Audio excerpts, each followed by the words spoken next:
পশ্চিমবঙ্গ সরকারের আলিপুর চিড়িয়াখানার জমিকে বাণিজ্যিক স্বার্থে বিক্রি করার প্রতিবাদে দক্ষিণ কলকাতা জেলা বিজেপির ডাকে রবীন্দ্র সদন থেকে ন্যাশনাল লাইব্রেরি পর্যন্ত প্রতিবাদ পদযাত্রায় অংশ নিলেন রাজ্যের বিরোধী দলনেতা শুভেন্দু অধিকারী। রিজেক্ট করে দেয়, তাই আজকের এই কর্মসূচি সফল হলো। 3টে বাজে 2-3 মিনিট বাকি আছে, আমি 5 মিনিট বাকি আছে, এখানেই শেষ করছি। Kolkata high court single bench, division bench এবং বিশেষ করে দক্ষিণ কলকাতা বা কলকাতার বা পার্শ্ববর্তী এলাকার যে শত শত মানুষ আজকে এত জটিলতা প্রতিকূলতার মধ্যে দিয়েও এই মিছিলে হেঁটেছেন, তার মধ্যে দিয়ে প্রমাণ হয়েছে সরকারি জমি আমরা বিক্রি করতে দেব না। আলিপুরের জেলের জমি বেচেছেন, ট্রাম ডিপোর জমি ডক্টর বিধানচন্দ্র রায় সৃষ্টি সব বেচে দিয়েছেন এবং পশু হসপিটাল, যা সুবিখ্যাত হসপিটাল, তার 250 কাঠা জমি আপনি বিক্রি করতে চলেছেন। তার বড় একটা অংশের টাকা আপনার পরিবারের ফান্ডে যাবে এবং আপনার দলের আগামী নির্বাচনে খরচ হবে। আমরা জানি, আমরা টাকা পয়সার মধ্যে ঢুকতে চাই না। এই ঐতিহ্যমণ্ডিত চিড়িয়াখানার জমি, পশু হসপিটাল, তার 250 কাঠা তো দূরের কথা, 1 ছটাক জমিও আমরা বেচতে দেব না।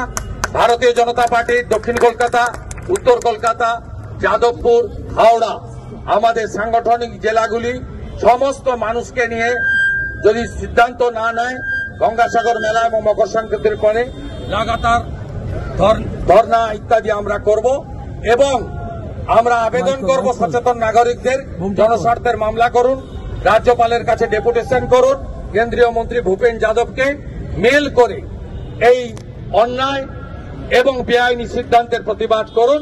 আমরা আপনাদের সাথে আছি। সমস্ত বিজেপির এমএলএরা, পুরো বিজেপি পার্টি আপনাদের এই লড়াইতে সঙ্গ দেবে। সবাই ভালো থাকবেন। ভারত মাতা কি জয়, ভারত মাতা কি জয়, শ্রীরাম, দুনিয়ার হিন্দু। প্রত্যাশা সম্পর্কে কেন্দ্র কিছু জানাচ্ছে না, প্রদীপ রায় বলছে গ্রামীণ অর্থ। রাজ্যের বাজেট প্রত্যাশা যাই থাকুক, রাজ্যকে আগে ধার নেওয়া বন্ধ করতে হবে। 2024-25 অর্থবর্ষে 9 মাস অতিবাহিত, রাজ্য বাজেট 3 লক্ষ কোটি টাকার, তার মধ্যে 79,000 কোটি টাকা বাজার থেকে ঋণ নেওয়া হয়েছে, 9,000 কোটি টাকা কেন্দ্রীয় সরকারের গ্যারেন্টিতে আরবিআই থেকে ঋণ নেওয়া হয়েছে, 2200 কোটি টাকা আদার সোর্সে ঋণ নেওয়া হয়েছে এবং ভারতবর্ষের মধ্যে 2টো রাজ্য অডিট রিপোর্ট জমা না দেওয়া সত্ত্বেও জিএসটির তাদের যে প্রাপ্য অংশ শুধুমাত্র পাওয়া যাবে এই ক্যালকুলেশন করে নির্মলা সীতারামনজি 90% টাকা পশ্চিমবঙ্গকে দিয়েছে। জিএসটির যা যা লাগে, তারপরে এই ধরনের কথাবার্তা বলার কোনো মানে হয় না। আমরা বুঝতে পারছি রাজ্য সরকার হিমাচল প্রদেশের মতো স্যালারি বন্ধ করার দিকে যাচ্ছে। ওই জন্য মুখ্যমন্ত্রী গঙ্গাসাগরে দাঁড়িয়ে চিৎকার করে বলছেন, কুম্ভ যদি টাকা পায় আমি কেন টাকা পাবো না। আর প্রদীপ মজুমদার যদি আজকে আপনাদেরকে বলে থাকেন, বোঝা যাচ্ছে যে চরম অর্থনৈতিক সংকটে এরা পড়েছে, যে কারণেই আলিপুর চিড়িয়াখানার পশু হসপিটালও বিক্রি করার পরিকল্পনা মমতা ব্যানার্জিরা নিচ্ছে।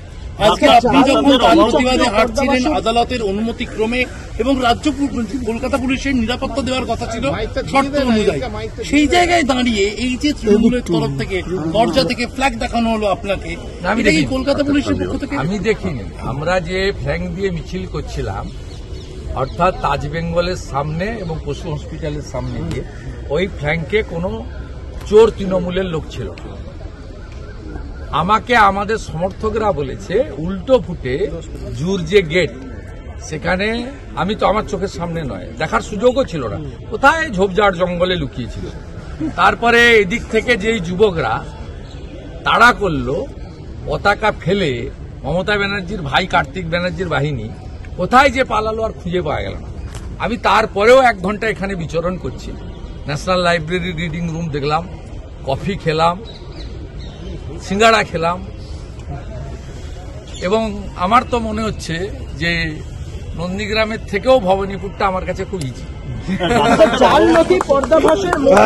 কেকার পেস্ট্রিতে জিবে জল সপারি ওয়াও আশাতে লাজবাব নিউ বিদ্যুৎ বেকারি টিপটপ টিফিনে और हैप्पी पार्टी নিউ বিদ্যুৎ বেকারি মানডে টু সানডে ছোট বড় সবার পছন্দ একটাই নিউ বিদ্যুৎ বেকারি প্রতিদিন চাই চাই